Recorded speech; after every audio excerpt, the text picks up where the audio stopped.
Just one more reading. Page 177. Mind training. 11. States of heroic mind. Attributed to Sri Limpa. Homage to yoga of loving kindness. 1. In Sansara's realms, you endure the hardship, you help vanquish the selfishness of all beings. You do not cower before dangers and calamities. To you, all heroes, I respectfully bow my head. To nurture the tradition of Sugata, just like the great courageous king, I shall think of only of others' welfare. I definitely exchange self and others. For these, I whose heart is hardened, call upon Sugata and scriptures as my witnesses. And you in presence, O heroes who embody the essence, in words of desperation, I beseech you for these instructions. O heroes of great compassion, I relinquished the objects of attachment and endured hardships on a hazardous path. Victorious over the dark forest, I've arrived here. Now to help endure my enduring beings of ingratitude who are tormented by illness, I seek the teaching, a teaching that helps conquer incapacitation while in this filthy mire of samsara. To this great compassionate one replied, for you who come here with great hardship, I offer the mind training called Stage of Heroic Mind, to help overcome fear and fatigue.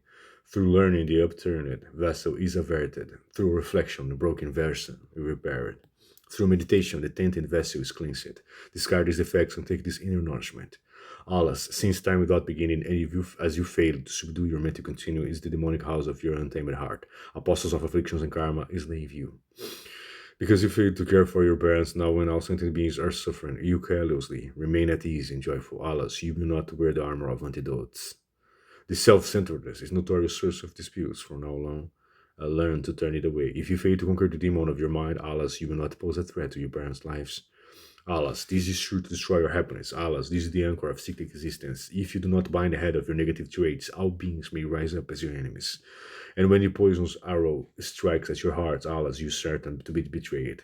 If you fail to expel selfishness, the stray dog in that sheath, alas, even though your armor of antidotes may be tight. When disturbance occurs within, alas, even medicinal wine may turn into poison. Without slaying the life force of five poisons, and even if you generate courage out of laziness. When you are swept away by the gale of short lifespan, alas, you will feel remorse from the depths of your heart. This then is a great advice. In the future, examine your thoughts. Conceptualization is the king of all maras. Destructive traits are the executive lord of death. Self-charity is the tree of poisonous fruits. You who procrastinate, contemplate these defects. Mundane ambitions are a field of betrayal. Abundance of support is but the mere deception.